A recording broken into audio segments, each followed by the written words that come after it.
Olá, seja bem-vindo ao Sala de Visitas, que hoje vai falar sobre crianças e adolescentes que são ensinados em casa pelos pais. Essa prática, que é conhecida mundialmente como homeschooling, já possui mais de 3.000 famílias adeptas só aqui no Brasil, mais que o dobro do que o ano anterior, de acordo com a Associação Nacional de Educação Domiciliar.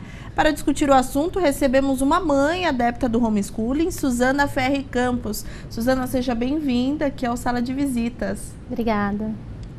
Para discutir o assunto também, o professor doutor da PUC de São Paulo, Ivo Ribeiro de Sá. Professor, super obrigada por fazer parte do nosso debate hoje. Eu é que agradeço a oportunidade. Professor, como eu disse aqui na abertura do programa, esse número de pais que decidem educar os seus filhos em casa mais do que dobrou no último ano.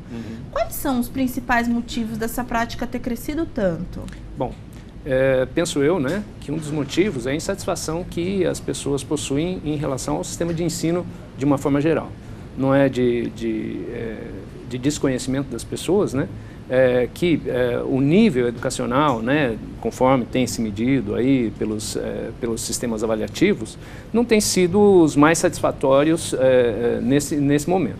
Então, é natural que a sociedade tenha uma reação em relação a essa maneira de ensino que talvez não seja o mais adequado neste momento. Talvez tenha que passar por transformações, tenha que passar por reformulações, Suzana, como eu disse também na abertura, você decidiu trazer essa nova prática para sua casa, você é pedagoga, e faz isso com os seus 2 filhos, ensina eles em casa. Como começou a surgir essa semente? Você pesquisou? Como isso começou a acontecer na sua casa? Eu sempre tive curiosidade, eu sou educadora, trabalhei 10 anos na área e já tinha ouvido falar sobre essa prática, mas eu insisti por todos esses anos na educação formal e chegou um momento que eu entendi que era melhor para os meus filhos essa escolha. Na verdade, eu entendo que o homeschooling ele não é uma quebra contra a escola, mas mais uma possibilidade, seria mais uma modalidade de ensino para enfrentar essa sociedade de hoje, que a gente está vendo que esse modelo já não está mais atendendo às demandas dos nossos filhos. Tem toda a questão das redes sociais, da internet, de como as informações são veiculadas e de como eles captam essas informações. Então, a escola está obsoleta, já se tornou obsoleta. Eu acho que o homeschooling também pode ser uma proposta para a gente, inclusive, dialogar com essa escola formal. Eu não acho que as escolas têm que acabar. Eu acho que pode existir mais essa possibilidade e esse diálogo entre o homeschooling e entre as escolas, para que ela mesma possa se repensar. Eu acho que é interessante a gente falar, para quem ainda não tem conhecimento, como é o dia a dia. Eles têm horário para acordar, horário de lanchar, funciona assim com um cronograma? Como é que é o dia a dia deles? O começo foi um pouco experimental, vamos dizer assim. A gente fez eu quis fazer esse processo junto com eles. Então, a gente pensou, claro que o currículo básico, eu me baseio no currículo nacional, para futuramente eles poderem ter uma certificação, poderem ter oportunidade de fazer uma faculdade, mas os horários a gente organizou conforme as necessidades dele. Então, eles não têm horário de acordar, eu respeito muito essa coisa orgânica do momento de acordar, eles têm horário de dormir e depois eles têm todas as obrigações dele e outras atividades que eu incluo, que eu acho importante que nós incluímos juntos. Então, eles estudam violão, a leitura é muito importante, eles têm leitura diária. Então, além das matérias tradicionais, a gente foi incluindo coisas que nós consideramos e eles escolheram como currículo que eles queriam estudar. Professor, como é que fica a questão da legislação? Hoje a gente tem uma lei que diz que toda criança precisa estar na escola, mas não existe uma regra específica para essa prática hoje, Isso não é legislado. Como fica essa questão? Então, isso é um debate. A gente sabe que já houveram várias interpelações jurídicas no sentido de legalização do homeschooling no Brasil. né? Outros países já têm isso mais ou menos legalizado, mas cada país toma uma maneira diferente de fazer essa legalização, né? Por exemplo, no Chile existe o homeschooling, ele é legalizado, só que ele é fiscalizado, vamos dizer assim, né? Pelo Estado. Então, na realidade, os pais que optam por isso, eles têm que cumprir um determinado currículo. Não estou dizendo que esse é o melhor modelo, estou dizendo que essa é uma possibilidade. Existem outros países que não. O homeschooling ele é feito, é dado como direito, e a nossa legislação prevê isso, né? Em termos de... é um Estado de direito, e por ser um Estado de direito, as pessoas, entre aspas, deveriam ter o direito de fazer algumas coisas, mas, por outro lado, a própria legislação coloca uma questão limitante em relação à obrigatoriedade dos pais em colocar os seus filhos na escola. A lei é explícita em relação a isso, né? A LDB coloca, os filhos terão que ser matriculados na escola. E isso é um impeditivo para aqueles que querem fazer a educação em casa. Por quê? Porque você pode ser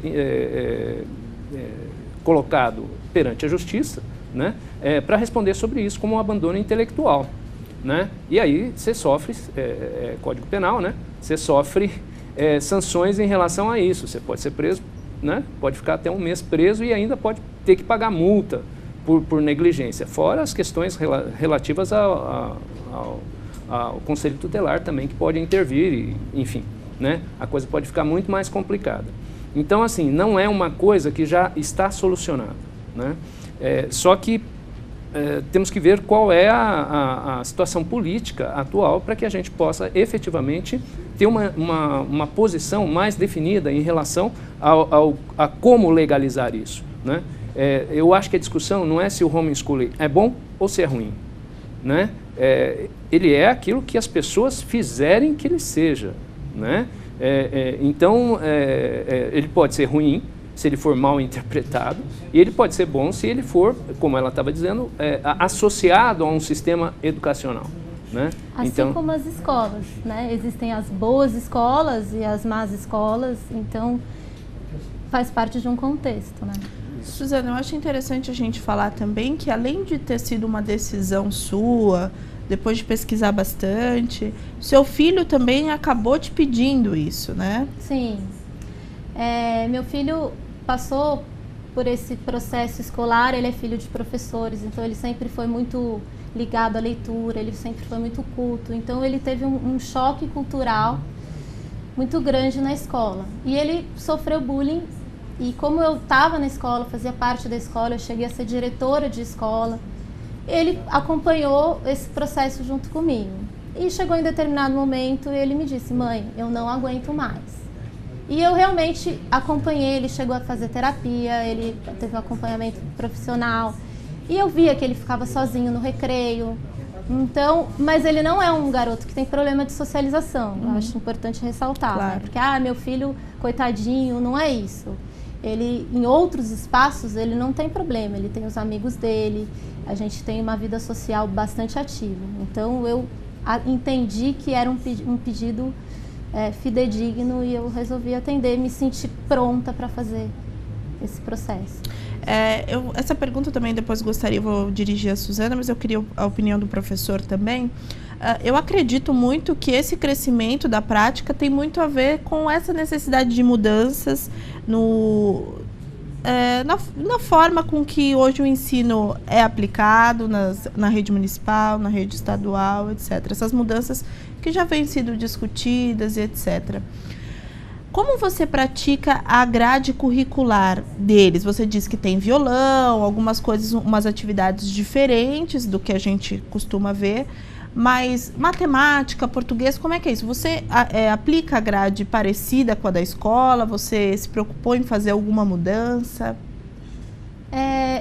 Eu considero o conteúdo básico, então, assim, a leitura, a escrita, a matemática, todas as matérias, elas existem, mas eu vou muito pelo interesse deles. Então, por exemplo, hoje a gente vai ler um texto, vou dar um exemplo, a gente está estudando sobre os índios. Era um texto, eu até uso alguns livros didáticos que eu sigo, mas eu vou pegando um pouco de material de cada lugar. Mas naquele momento surgiu uma curiosidade muito específica de uma prática de uma prática indígena. Então, naquele dia, a gente já vai pesquisar isso. Então, essa curiosidade, eu não deixo ela passar batido. Eu já pego aquela curiosidade, já crio um novo momento e vou aprofundando nos assuntos. O que nas aulas de 50 minutos, muitas vezes as dúvidas ficam sem ser respondidas, as curiosidades vão sendo tolhidas e o aluno também vai perdendo esse prazer de estudar e de buscar o conhecimento. Então, eu sigo, sim, um conteúdo básico, mas eu permito esses floreios, essas buscas além, essas pesquisas que eles podem fazer.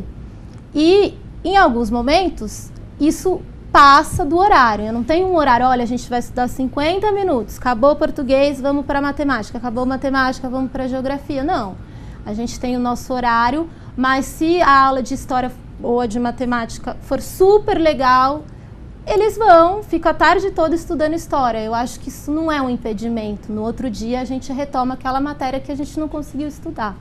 Então, o que eu acho interessante é essa flexibilidade, essa liberdade, porque na vida as coisas são flexíveis. É só na escola que tem aquela coisa, horário para tudo, sinal, 15 minutos de lanche. Então, isso é o que eu acho mais interessante, essa flexibilidade da gente ter uma coisa mais natural, essa busca pelo conhecimento. Essa liberdade pode ser o caminho, professor? Então, isso não deveria ser comum dentro da escola? Então, assim, eu discordo um pouco na questão quando ela coloca que a escola, colocar a escola como um todo, tem esse modelo. Não, existem diferentes modelos de escola, né? E existe uma preocupação de alguns professores, né, em relação a estabelecimento significativo na construção do conhecimento. Né?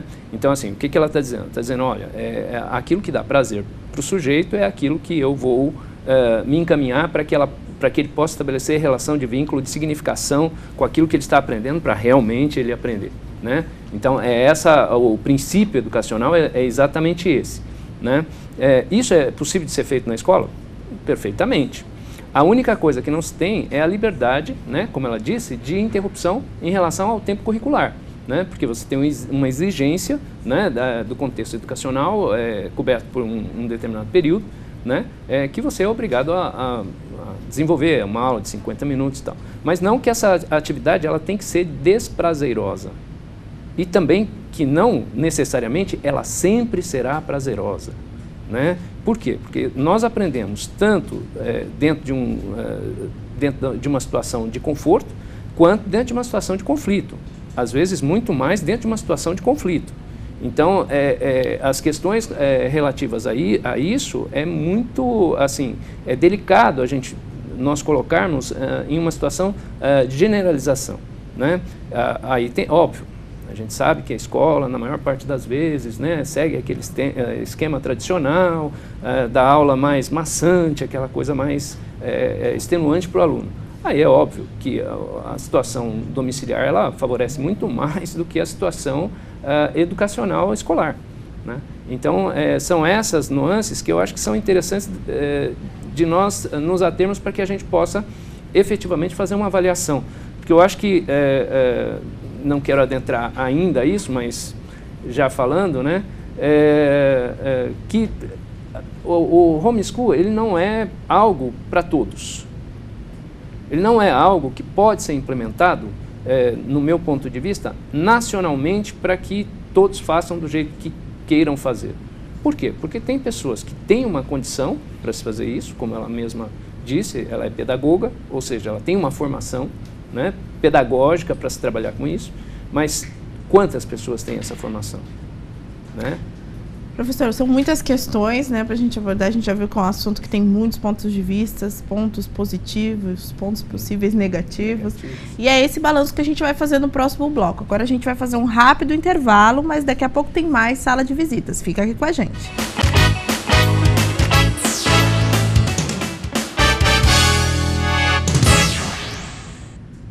De volta com Sala de Visitas. O tema de hoje é o homeschooling. Nossos convidados são Suzana Ferri Campos, mãe adepta dessa prática de trazer os filhos para estudar em casa, e o professor doutor da PUC de São Paulo, Ivo Ribeiro de Sá.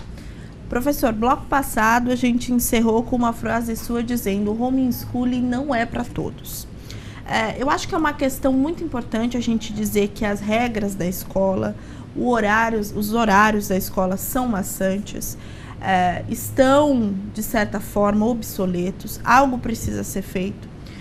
Mas quando se fala por exemplo, de um bairro em situação de vulnerabilidade social, quando se fala de uma criança que muitas vezes a merenda é a única refeição que ela faz no dia, a escola ainda não é um lugar melhor?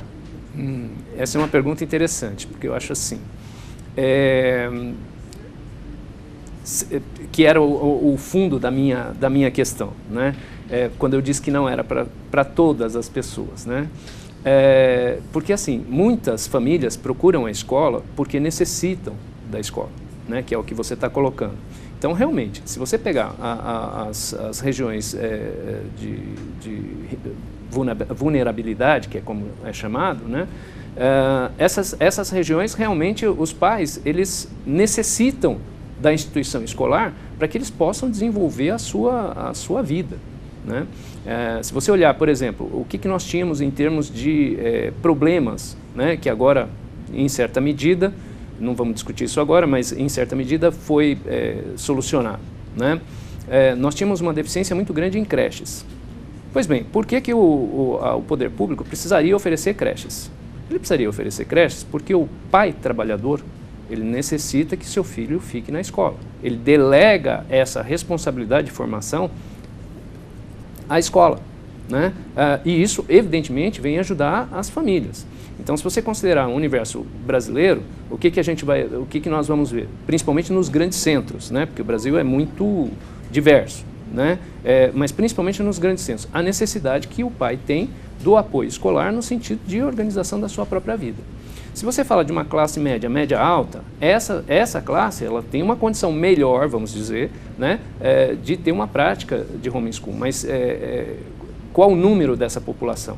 Né? Uma população muito menor do que uma população de baixa renda. Que os pais também precisam se dedicar extremamente a essa prática. Né? Exatamente. Né?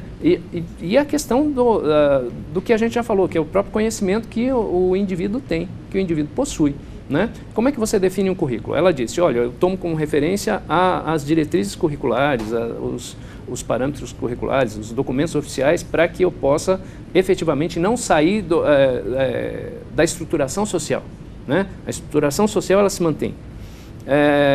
Pois bem, mas todos têm conhecimento desses parâmetros, dessas diretrizes, dessa maneira de organização escolar? A minha hipótese, né, não fui pesquisar sobre isso, mas a minha hipótese é que a maior parte das pessoas não possuem. Eu sou professor, né, dou aula de formação de professores, e eu faço a pergunta, principalmente quando eu dou aula para pedagogia. Quantas delas quando escolhem a escola para os seus filhos, buscam o documento básico da escola, que é o projeto político-pedagógico da escola? Poucas. A maior parte delas analisam se as salas são boas, se é arejado, ou seja, fica no meio físico, mas não adentra as questões relativas ao direcionamento educacional. Nenhuma delas pergunta qual é a tendência educacional que essa escola segue, qual a filosofia que essa escola segue. Né? Ela tem uma filosofia mais aberta, de um desenvolvimento de um cidadão crítico, ou ela é mais tradicional, mais focada na questão da reprodutividade, das questões conteudistas, né? Que é um pouco a crítica dela em relação à escola. Né? Então, assim, é bem aquilo que eu disse mesmo, não é para todos, é uma coisa que deve ser discutida com calma, e se for legalizado, que sejam colocadas regras que sejam bem definidas para que a gente possa ter uma regulagem de fato no sentido de preservar, né, principalmente a população menos favorecida. Né? Suzana, por um lado, falando um pouco da questão positiva, você disse que seu filho, muitas vezes você via ele sozinho no intervalo, e você teve a sensibilidade de falar, até porque estava acompanhando de perto, falar, peraí, mas meu filho não tem problemas sociais em outros lugares. É essa padronização que está impondo esse problema ao meu filho. E aí o homeschooling vem como um apoiador dessa diferença, né? São várias questões. Eu gostaria de rebater aqui um pouquinho as coisas colocadas pelo professor. Lá no primeiro bloco, quando ele diz a respeito do conflito, né, que a gente aprende no prazer, mas também no conflito, existem novos conflitos que surgem, porque como eles ajudam no planejamento, na escolha dos materiais, na escolha até mesmo dos horários, existe esse conflito também familiar, de organização, como que a gente vai se organizar, isso também faz parte, né? Não é só as mil maravilhas, está sempre tudo bem, né? Normalmente, acontece com os pais que têm filhos na escola, a gente tem filhos adolescentes, os conflitos eles fazem parte da vida e são importantes para o crescimento. Em relação à população carente, eu acredito que sim, a escola com certeza é esse espaço onde eles podem buscar por alimento, para que os pais também possam trabalhar e ter um lugar onde deixar os seus filhos. Isso está mais parecido com creche, mas a escola acaba que também faz um pouco esse papel.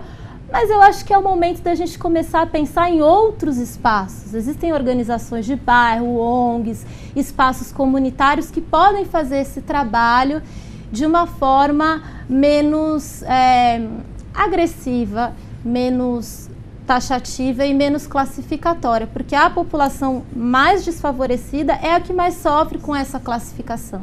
A maioria não consegue terminar os seus estudos, não consegue ter acesso a uma universidade, e isso também faz parte do sistema de ensino.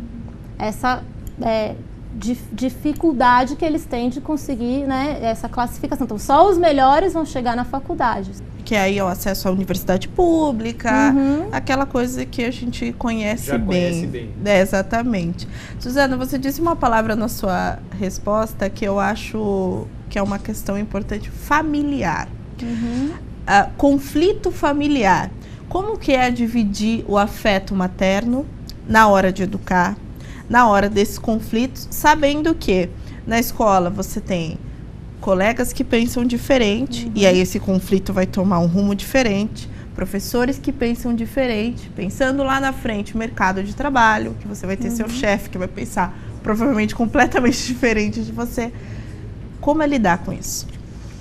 Sim, como o próprio professor disse, existem várias formas de se fazer o homeschooling. Nós moramos numa comunidade, a gente vive numa ecovila. Então, esse convívio social com o diferente, ele existe, é muito ampla essa socialização. Em relação a esse conflito mãe-tutora, a gente tem um acordo, né? A gente sentou e falou, olha, estamos entrando nesse caminho, então a gente precisa fazer essa diferenciação. E eles entendem com clareza. É muito legal quando você, de repente, começa a ouvir melhor os seus filhos. Agora eu estou mais próxima deles. Eu comecei a perceber que eles têm, sim, uma certa capacidade de desenvolver uma responsabilidade, de uma autonomia e de compreender de uma forma mais abrangente todo o processo de ensino. Porque na escola o aluno chega lá, o currículo está pronto, a aula é aquilo, o professor já chega com o plano. E no nosso caso, a gente constrói isso juntos. Eu estava com um pouco de insegurança, não sabia se ia dar certo. E eu me surpreendi com a capacidade que eles têm de se posicionar e de entender a responsabilidade e de participar desse processo construtivo. Então, eu não tenho muito problema com isso, de mãe, tutora, a gente consegue lidar bem com isso. Felizmente, nosso tempo está acabando, mas eu queria deixar uma pergunta, e aí eu queria a opinião dos dois. Se algum pai se interessou por essa prática, está com algum problema com os filhos na escola, no seu caso você é pedagoga, Suzana, o pai que não tem essa noção de grade escolar, do que é importante basicamente para que a criança aprenda, qual é o primeiro passo? Como o pai deve se preparar para pensar em fazer o homeschooling? Bom, a primeira coisa, eu acho, é uma consultoria jurídica. A gente procurou um advogado, nossos advogados lá de Bepengi, me deram toda essa orientação, fizeram esse acompanhamento. E existem pessoas também que fazem assessoria. Inclusive, eu também faço assessoria online para pais que desejam. Eu não acho que é exclusivo de pais para pais pedagogos.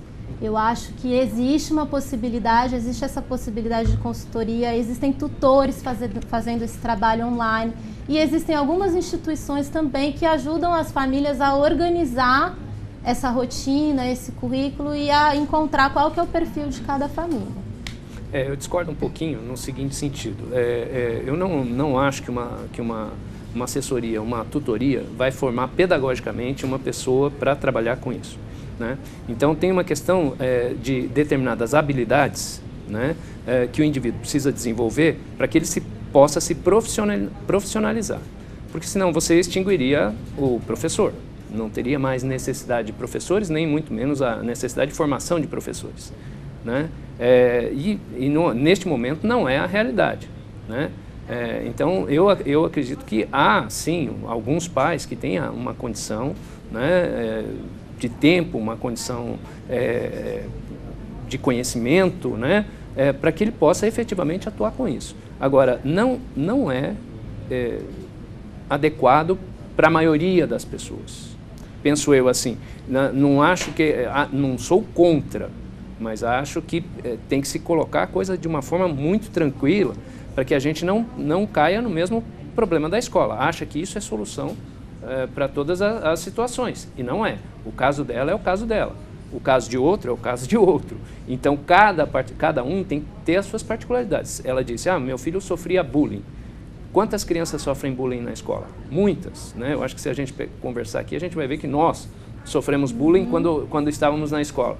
Nem por isso essa estruturação nos fez desistir. Talvez não tenha nos feito muito bem, né? Mas não nos fez desistir e nós conseguimos avançar nas nossas vidas, certo? Para o adolescente, para o jovem, para a criança, é a mesma coisa, né? Então, assim, ele não é porque ele sofre bullying que vai ser a solução a educação em casa. No caso dela, foi, né? No caso do outro, vamos ver. Ficam os questionamentos, infelizmente nosso tempo acabou. Eu queria agradecer muito, professor Ivo, sua contribuição aqui com a gente nesse debate. Muito obrigada. Obrigado a vocês pela oportunidade mais uma vez. Suzana, obrigada. Boa sorte na tarefa de educar, que não é fácil nem em casa, nem na escola, né? É uma tarefa... que agradeço. Muito obrigada. Obrigada, Clara, você que nos acompanhou em mais uma edição do Sala de Visitas. Até o próximo programa, TV Câmara São Paulo, informação para a cidadania.